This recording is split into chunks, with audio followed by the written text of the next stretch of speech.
I don't care. I can't go Mikey O, man, because that reminds me of what's the boy? I think I said it from Jack A. Yeah, Steve-O. Steve-O, Yeah. yeah. And so I don't want you to be synonymous with Steve-O. I Even mean, I if it guess that's cool because also Mikey O is what the dude that I bought drugs from to sell used to always call me. He always be like, Mikey O. word. Maybe, maybe. And that's a hell of a way to start. Peace, peace, peace. I am Philip Roundtree, and you are tuned into episode 61 of the hashtag You Good Man. I am joined by the good brother. I'm not gonna call him Mikey O, especially since the Pusher Man used to call him Mikey O. So I'm gonna call him Michael Olenek. Right there, Nailed we it. we nailed Nailed it. it. See, we've been practicing. We've been practicing. Last week we had the week off. I'm not sure why we had the week off. I think it was something with me and recording and not pressing the play button or not turning my volume up on the other podcast that I did, where I did a lot of great talking on the Book of Hove and the tragedy that is the dismissal of the Tulsa massacre lawsuit in Tulsa, Oklahoma last week. Apparently, the ancestors didn't want me to get that out to the streets. They just wanted me to practice a little bit, and so I leaned into it. But nevertheless, we are back. We are live, right? We are live, even though you'll get this as a replay. As I stated, I'm joined by the good brother Michael Olenek. And how you feeling? First off, I'm feeling good, man. I'm ready to get into a topic with you. Had word, the group last night with my guys. It was a good, in-depth, intimate, vulnerable share for a good hour and a half, and yeah. just fills the cup. You know what I mean? What was the topic of conversation?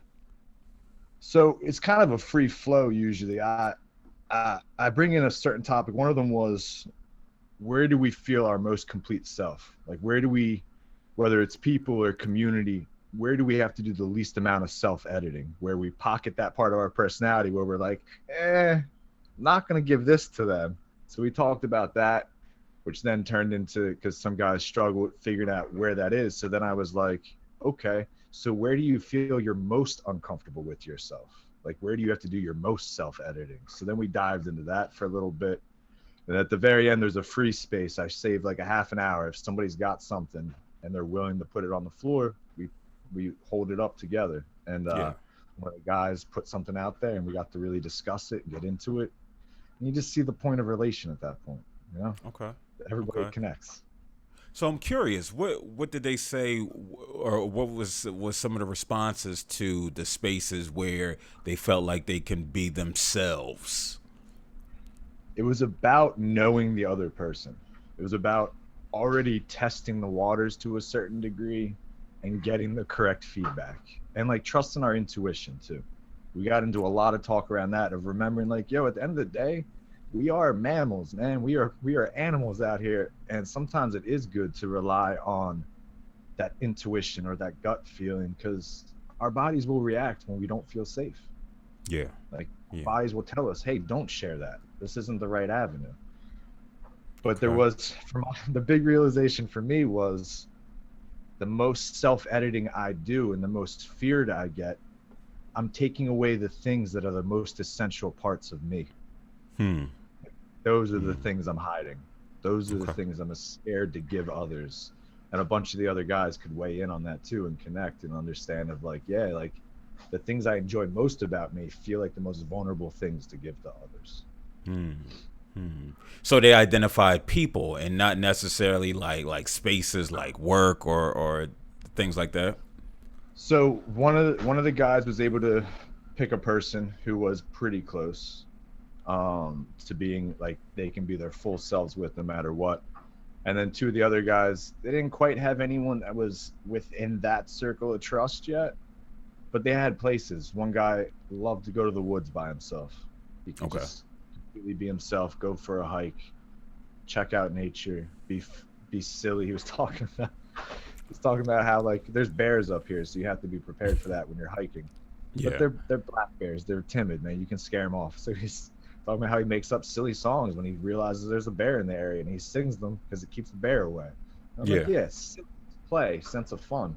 And then the other guy was talking about he's a trail bike rider, and he just goes out on trails and just loses himself in that moment. He feels like he can be completely himself.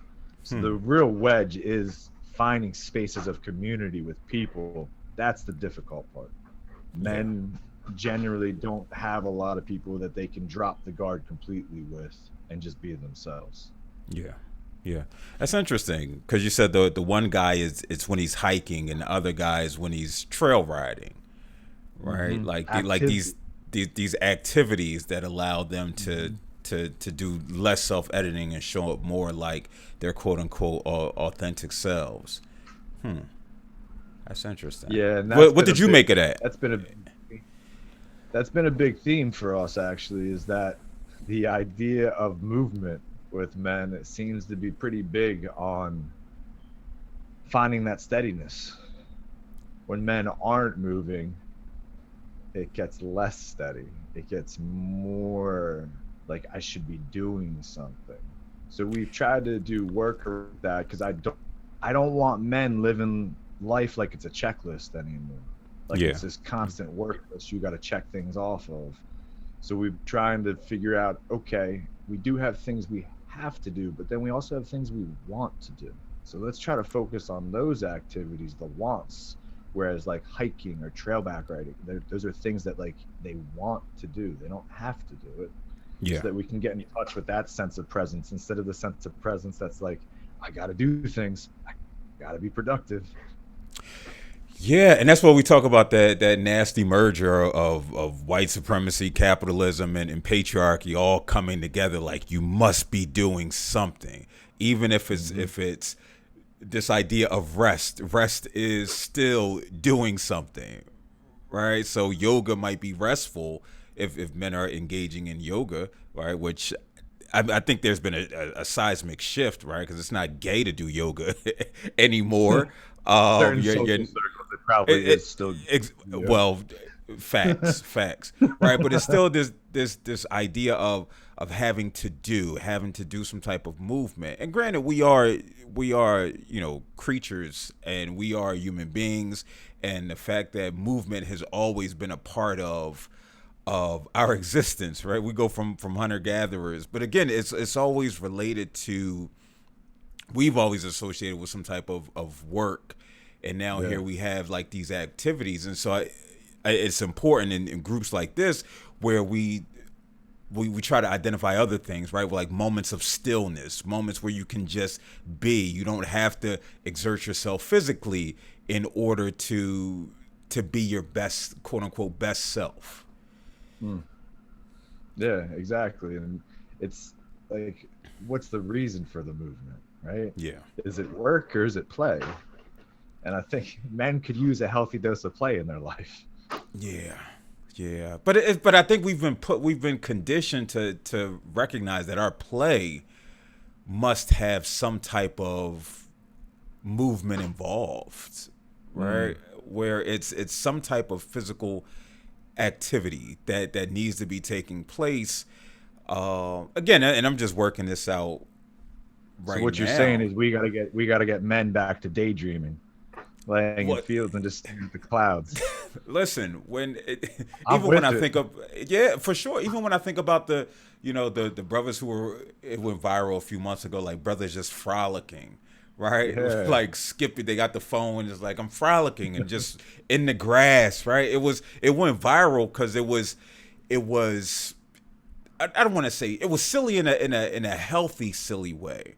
It was unique in a way that we're seeing black men just out here frolicking. When's the last time I've ever seen a? I don't know if I've ever seen a black man skip, right? Like skipping just isn't in our lexicon of gait movement, right? It's just not there. So to Yeah. see that, but I wonder if it would have been just laying in the grass with the phone, right? Just like Yeah. I'm relaxing in the grass in the meadows. What type of response that would have got? We have seen more men just laying and just being and getting in touch with nature and all that jazz, and instead of this, the physical movements that's always seems to be attached to just everything that we do. Yeah, because I think it's that when we're engaged in physical movement, it's easier for us to resist the self. When we're stationary and we're just left with us, all the feelings, the sensations in our bodies, the thoughts in our heads, the things we're replaying, it's harder to resist all that because we don't Hmm. have that extra distraction of movement. Instead, we Hmm. just have everything that we're feeling. Also, on skipping, I don't regularly skip, but I can easily think of skipping and realize anytime I have skipped, it's been enjoyable. It's an enjoyable movement. It It feels is. fun and free. It is. It is. It's not as aggressive as running, right? Exactly. Uh, but even when you say that, and damn, the thought just escaped me right now. Like this, the physical movement. Like I'm about to go to the gym as after this, after we record, and just thinking about okay, along with this physical movement comes some of these concepts that are related to or can be seen in this idea of unhealthy masculinity, right? I'm resilient, I'm strong, I gotta fight through. And so I'm thinking about like trail walking. You walking 7 miles uphill, right? There's this idea of okay, I gotta be strong, I gotta be resilient, I gotta make it through. When we talk about bike riding, going for long distances, it's just like these same type of concepts, even though they're showing up in a different space in a way that maybe is more healthy, it's still similarities that exist. Yeah, no, I get what you're saying. We're still relying on those certain indelible qualities that we assign manhood of strength and Yeah, yeah, those persistence, attributes. grit, and all that kind of stuff. But I think I And not think that you it's a can bad thing. see I don't want to say like it's a bad thing or anything like that, but just like how we can see these things show up in both healthy and unhealthy spaces. absolutely, and that's why I think that like kind of what you're getting at there is that the trail running or the heavy exertion, are you using it to run towards yourself or are you using it to run away from yourself? Like I think that's a good like question because Yeah. like there are times when I'm using the gym to absolutely run away from myself. I am going there not to find like my presence in my body, not to feel how amazing it is to have a body that can do these things. Instead, it's full escapism. Yeah. It's just I'm punishing myself and I'm overexerting myself because I don't want to think or feel. And I Hmm. think sometimes, men, we use physical movement in that way. We're like, yeah, I'm Yeah. going to punish myself and it's going to feel great. Word. Word. And so, and with that question, I was sitting there thinking for myself, where, like now at 39, what are the spaces where I show up and I feel most comfortable being myself, and especially outside of the realm of like familiarity with people that I Mm. know, and the only place that I can identify, well, there are two places. So one, when I record, right, even though I record in a by myself or in times with you, I'm still putting that out to the world. Mm-hmm. And I'm still feel most comfortable in those moments being able to showcase whatever skills I feel most confident in. So whether it's my ability to grapple with concepts or think critically or being able to articulate it, like I find comfort. And this is like this healthy stress. This what's considered eustress for those who aren't familiar. There are healthy forms of stress that we experience in our day-to-day life that stretches us. So we're talking about the gym when we are using it in healthy ways. That is healthy stress. Talking about whether it's podcasting or public speaking or being in a classroom setting. That's another space where I feel most vulnerable, right? But also confident and open to really delve deeper, right? And offering Yeah, individuals a deeper I look into who I am. love that. Love that. The intersection of vulnerability and confidence. There you go. That's the nexus we're trying to hit, right? It's Yeah, like that's word, it. word, I love that word. you put it that way. And it's funny, you mentioned a solitary activity, and we were talking yesterday about how even in solitary activities, we can be our least confident self, even with no one watching, because we still have those little recordings in our head, those voices, those narratives that go, nah, don't do that, bro. Yeah. They're gonna think you're silly. They're gonna think you're silly, man, and in the bad way, not in the fun way, in the bad way. So I totally feel you on that. Like, yeah, the intersectionality of confidence and vulnerability. Let's do it up. Especially when we see, and this is where I give so many people credit, especially like extremists, right? Who have little self awareness. And so it's just like, hey, I'm gonna get out here on these platforms. I'm gonna say whatever the hell that I want to say without any rhyme or reason, and Uh, not care. And you sit in awe. And this is where it's this that that social work idea that everybody has a strength. Right, like you can find their strength in any situation. Now some of them are taboo and things that we aren't supposed to talk about in a public setting. Like if we talked about um the guy who participated in the millions, the killing of millions of Jews, right? Like we mm, can't say, hey, that person has a strength. yeah. But if we sit back and we look at it, or if we sit back and look at somebody like 45, everybody else's president, not mine, there's a strength there, right? There's a strength that he possesses. Again, to be able to galvanize a bunch of other individuals who have who lack the many of whom lack the ability to think critically, many of whom who actively go against their own self-interest. That's a strength there that he has within him to be able to tap into that type of base. Um, They so also yeah, tend those type of people lack those narratives that tell you to sit down though too. it, Like I feel like you've had a scenario and you're like, if you look at like Andrew Tate, right? Like uh he just has what you described, like this sense of confidence to just go out there and say whatever he wants and people are going to listen to it, and he has a platform. yeah. But like, is he actually existing at that nexus of confidence and vulnerability? Probably not. Probably not. That's interesting. Is he though? Right? Because I again, feel like it's too performative at that point. His masculinity isn't even his, man. He's just taking the standard variety and putting it on and blowing it up, man. That's it. but I wonder if this is truly who he is, right? And this is the what happens when we start talking about individuals we see on social media, whether we whether we see them directly or they're just these or they have smaller platforms or bigger platforms. We really have like no idea, right? And so yeah, I think and again, I don't know a lot about him and his get down, but it is one of those things where it's just like he might have adopted this persona, but again, it's a persona, right? It's not necessarily who he might be, but could this potentially be who he might be? And he's just like, yo, Uh, F it, this is who I am. I have no desire to learn. I have no desire to make healthy choices. I have no desire to sit and grapple with my impact that I'm having on individuals across the world. That is a level of being dumb in public is a level of vulnerability. Like being like predatory in the public sphere, knowing what the backlash could potentially be.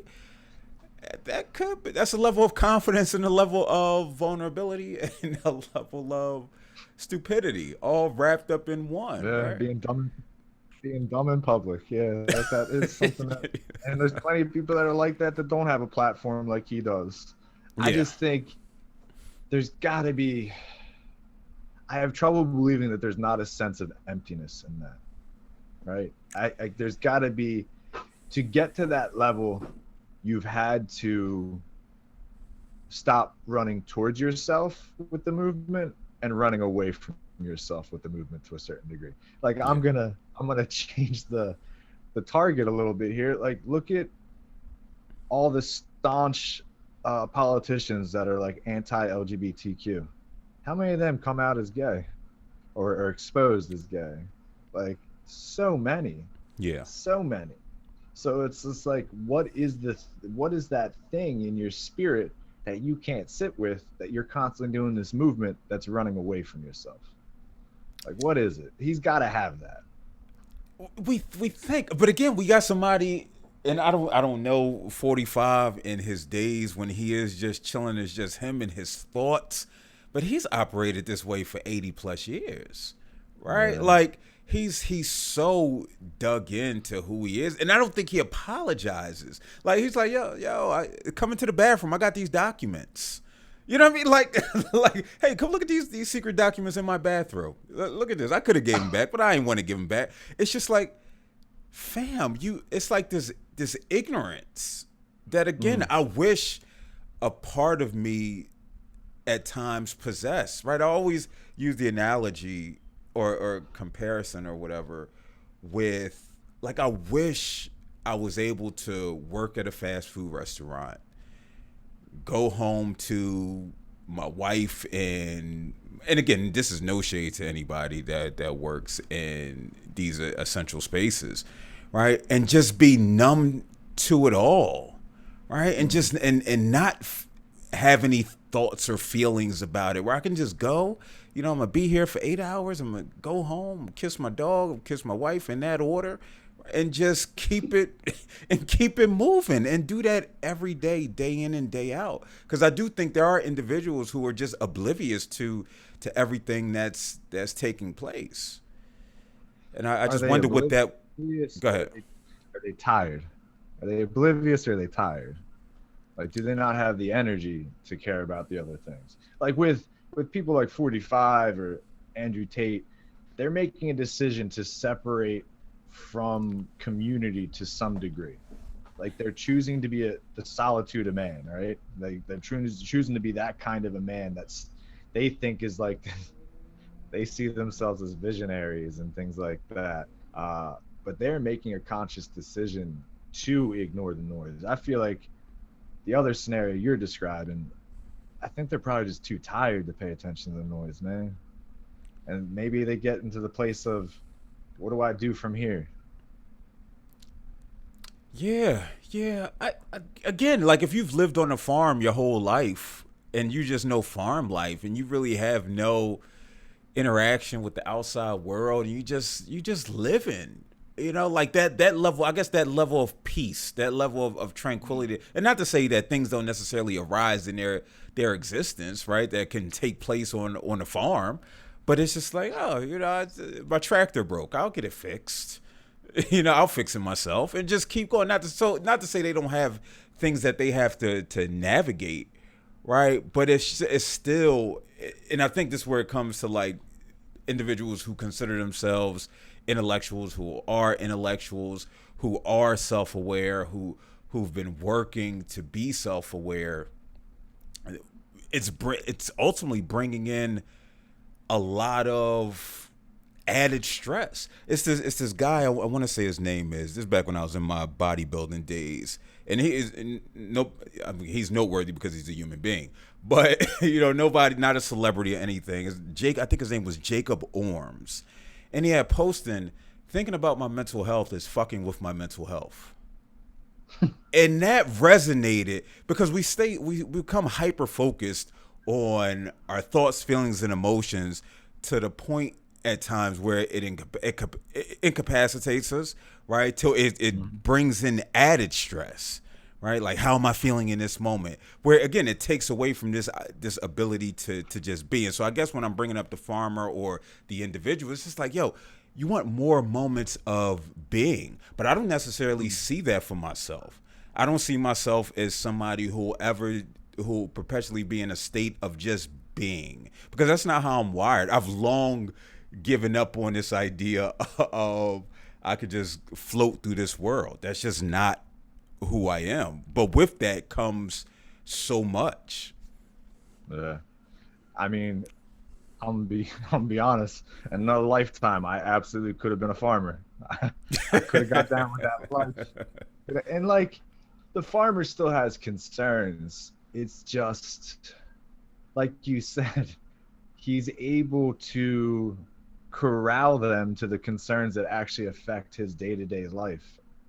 in a very like present way. Whereas, yes, us that choose to engage in the conversations that are bigger than us, we are inviting more things that, though they may affect our day to day in like systematic ways, they don't necessarily like affect my day to day when I wake up in the morning. Like it's not there waiting for me, but the thought is, the Yeah. work is, like the kinds of things that we've decided to work on and engage other people about is always there.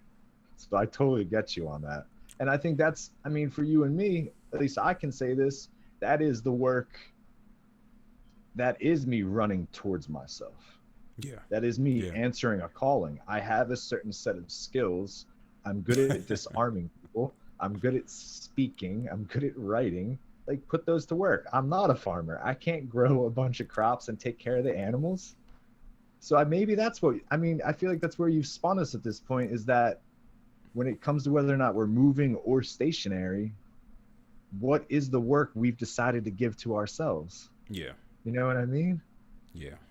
Yeah.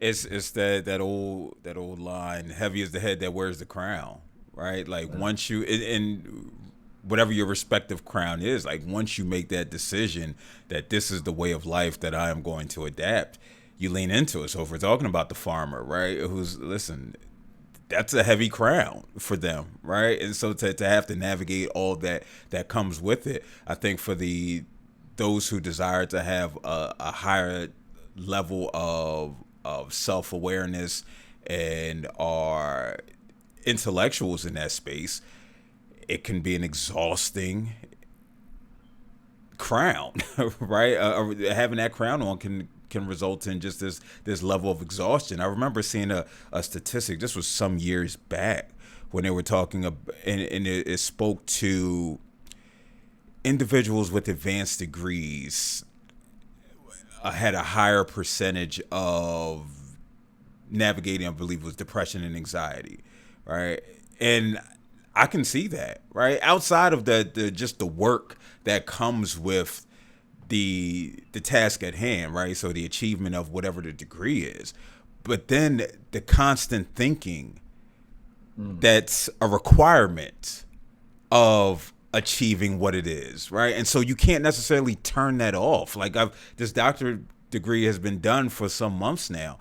The shit hasn't really turned off, right? It has, because then you're always what you're looking at the next thing. So okay, it's the book that I'm doing, but you're always constantly caught in your head. And then we're talking about just how we're inundated with information, which I think is extremely destructive to thinkers specifically, because again you're taking in this information and you're processing this information at a rate where you don't necessarily get a long period of time to sit with it because there's more information coming in, right? And Mm. so we're grappling with it longer as opposed to somebody who might see something, see a post, they comment on it, they beef for a couple minutes and then they keep moving. We're keeping that beef going internally, trying to see all trying to see all sides of what's taking place and what's happening, and it's just like next thing you know, it's 3 hours. You know, you've been on your phone trying to understand what's taking place, and then the next thing is going to come in, or maybe that's just my, my testimony. No, you talk about exhaustion, and like, let's look at like the idea of exhaustion for the farmer at the end of a day of work in the field and like taking care of the animals and like doing all that kind of work. There's some sense of worth in that exhaustion, right? There's some sense of meaning. There's meaning making in it. There's like, yeah, Mm-hmm. this is the kind of tired I want to feel. Kind of like for us, like after the group last night, I was tapped, man. It was just one of those times where I was facilitating something and feeling everybody's energy in the room that it absolutely absorbed everything I was. And I was just a shell by the time I got to my car. You know Yeah. how it is being in the helping profession, man. It just sometimes it sneaks up on you like that. But that is the exhaustion I'm looking for. I want to be exhausted like that to some degree. It shows that my work is happening. Whereas you talk about, I think a lot of men out here, there's no meaning to their work. There's no meaning to their exhaustion. And Yeah. I'm with you on the stream of information, man. The brain wasn't meant to deal with this. The brain was not meant to constantly collect info and image and tragedy and trauma and just continually process it at a nonstop rate. Like Yeah. that aspect of social media is definitely going to have detrimental effects to our brains. It's got to. There's no way. Yeah. Yeah, yeah. I was just thinking about something again. We could talk about this exhaustion because then we try to bring in the faux energy, right? I drink 300 milligrams. I'm already about 300 milligrams of caffeine in for the day, and I'm yawning psychologically, right? I'm alert, but my body is still tired. It's still exhausted. So I forgot the point that I was. Oh, you know what? I was going to talk about how back when I was on radio, how and people were like, "Well, how is it?" And I'm like, okay, so I was doing radio from, was it from 7 to 10? Yeah, I was doing radio from 7 to 10, either 6 to 9 or 7 to 10. And I was doing that 4 days a week. And I would come home and it was like a 15-minute drive from the radio station to my bed. Because it wasn't even, I don't even remember walking through the door. It's literally just, I come in, I lay down, I'm exhausted. It's just like playing 5 games of basketball back to back to back to back to back. It drains you. The psychological component to doing a radio station or to being a professor to teaching. I think when you're, and I'm not going to say, I was about to say when you're doing it right, but then there's people who, it's like what we talk about in social work, right? You use your skills, right? You show up with your skills and not necessarily your whole self. But I never understood that because my skills is entwined with who I am, right? And so, but again, that might be a conversation for another Nah, day. that's because social work likes to hide behind skills and professionalism and Yeah, think that but protects us. Don't. exactly, and it doesn't because you are who you were before you got here, right? And so what you're bringing is you are bringing you. And so when I would travel in these spaces, these quote unquote intellectual spaces, and doing this type of work, just the level of exhaustion that came from it, but it was rewarding in those moments. Even when I did the podcast last week of rhetorically speaking, that where I recorded, I go to watch the playback and I just see my mouth moving. I'm like, wait, what's going on here? So I'm checking my volume on my laptop. I'm Googling Windows. Like, wait, why is the volume down? And it was just like, first, number one, check and see if your mic is up.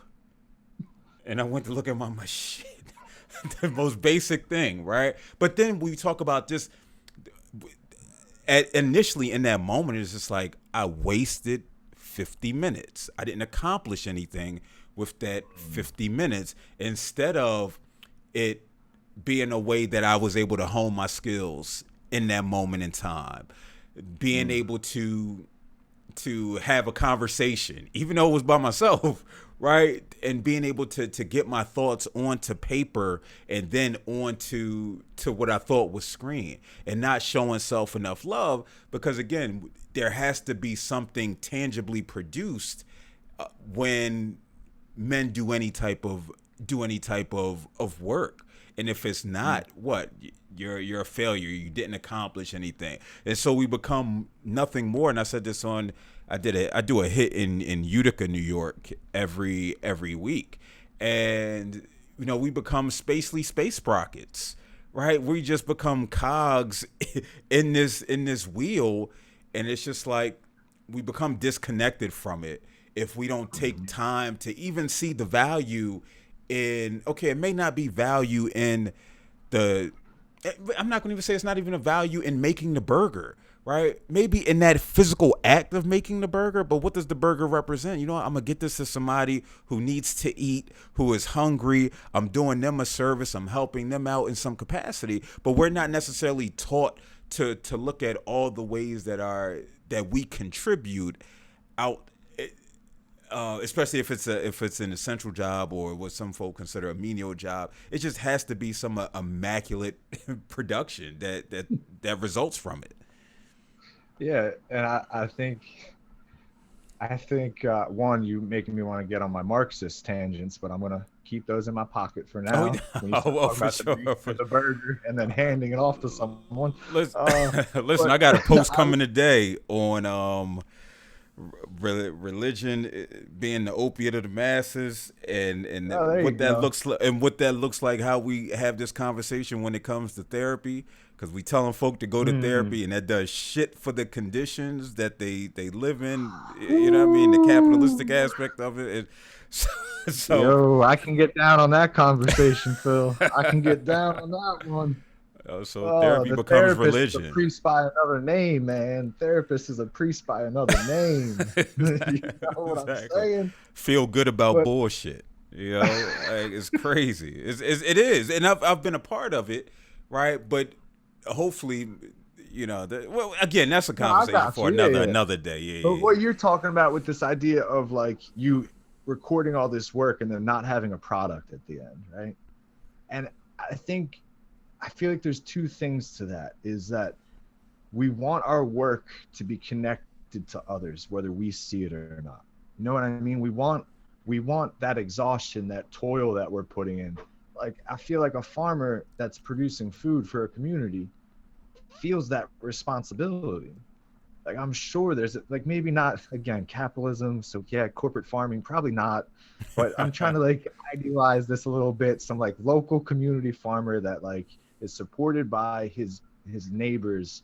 He probably feels like that the fruit or the vegetable that he grows, that's not the product. The product is this connection that he has to the people around him. Just like I'm sure when you're creating, rhetorically speaking, yeah, the product is partially the words that you're coming up with, but it's the interaction between the public that you get. You know what I mean? That connection, that extension of who you are into the world. And I don't know a lot of men that have that space, man, where like they well either they don't know that version of themselves to be able to extend it, or they don't have any safe spaces or believe that there are people in their life that they can extend it to. Like they have this work, they have this sense of self, but they have nowhere to put it, man. yeah, And then they just sit still and they watch some TV and then they go to bed. You know what I mean? yeah, yeah. Because we've made our worth attached to the paycheck, right? Our Mm. worth is attached to the paycheck, and so even with these individuals, we're talking about the person from McDonald's, right? If I can take the money and go home, and I may feel good about it, right? Even though I hate this job, even though I don't necessarily see the value that I'm adding to society, which again, I eat out every day. Like these people are doing me a, a hell of a service because I couldn't imagine cooking. Right? I couldn't imagine cooking at this stage of my life. Right? But they're doing me such a service. And that's why I always be mindful of saying thank you. Listen, I appreciate Mm. you. Right? You're like this. They. Oh, where you been? We ain't seen you. You ain't come yesterday. Well, yeah, I had a little bit left over, but I'm here today. Right? But again, we're building connection, and so Right. if anything, even if it's not centered around like the chicken that they're just putting in the fryer and giving, they're forming a relationship with the individual who is going to be eating the chicken, right? And so there's this connection there.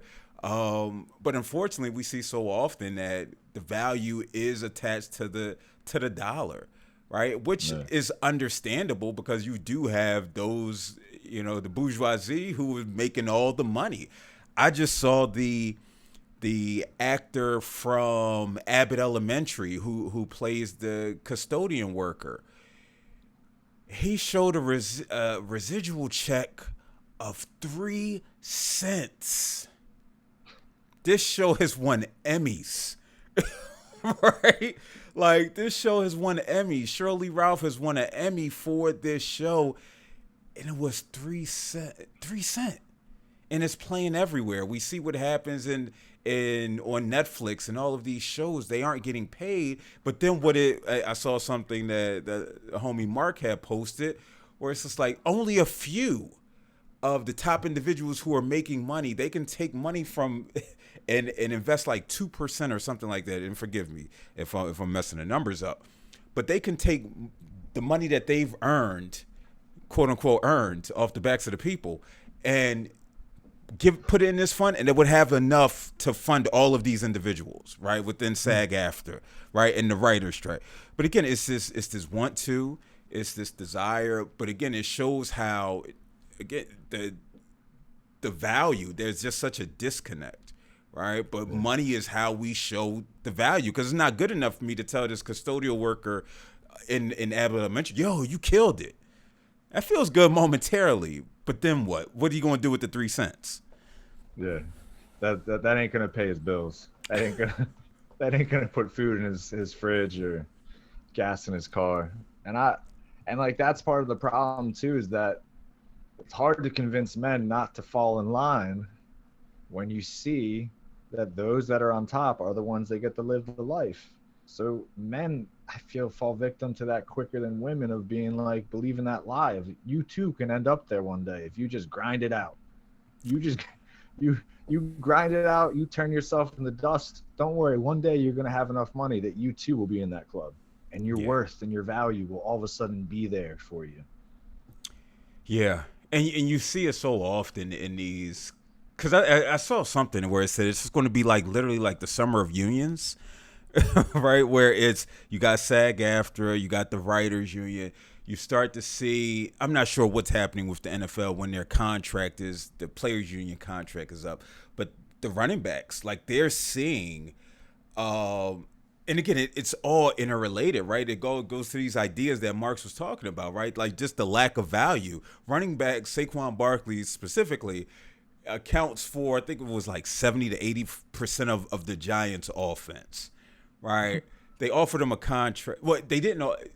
So he has a what, oh shit, they franchise tagged him for him to be paid like the top 5 highest running backs, which is $10 million, right? It's not equating.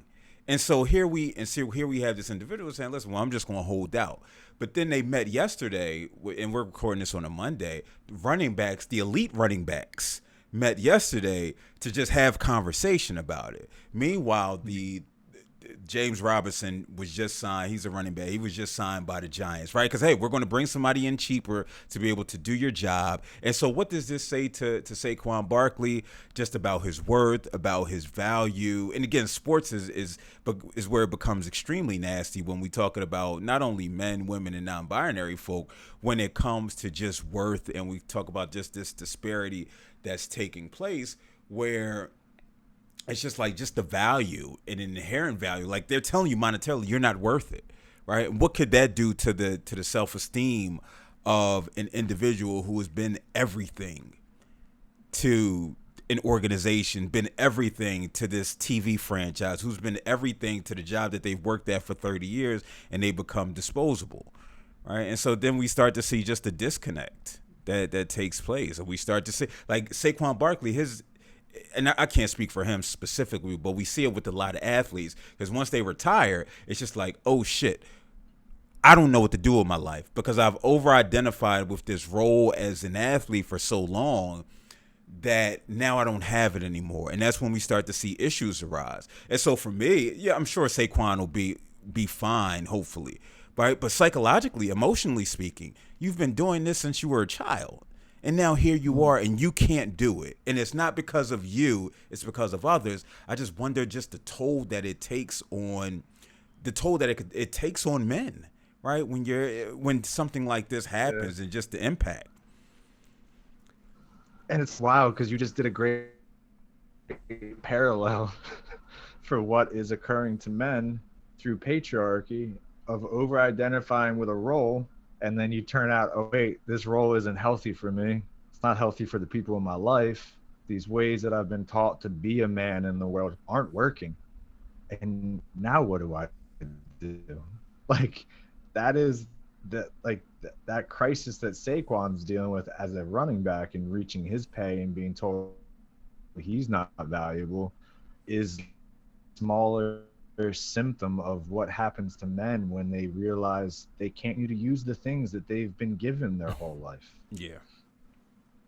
Yeah. Well, you having a little issue. I think we got a little Wi-Fi issue. Oh no. Go ahead. You good now? I'm good now. Are you good? Okay. Yeah, yeah. I can hear Did you now. any of that come through, or was that just empty? No, What no. I was saying. A lot of it came through. Maybe just like the last 10 seconds didn't. Okay, cool, cool, cool. But yeah, it's just like you drew a good parallel there of like the dust settling for men right now, because we are entering a period where there is like the Barbie movie straight talked about patriarchy, man.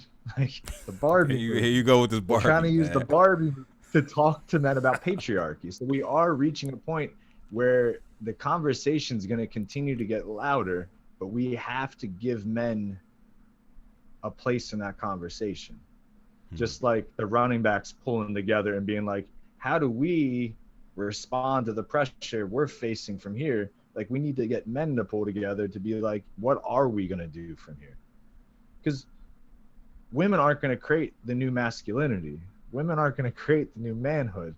Like, we need to create that. We need to decide what men's roles are in society without patriarchy telling us how they need to be. Hmm. Hmm. So, I don't know.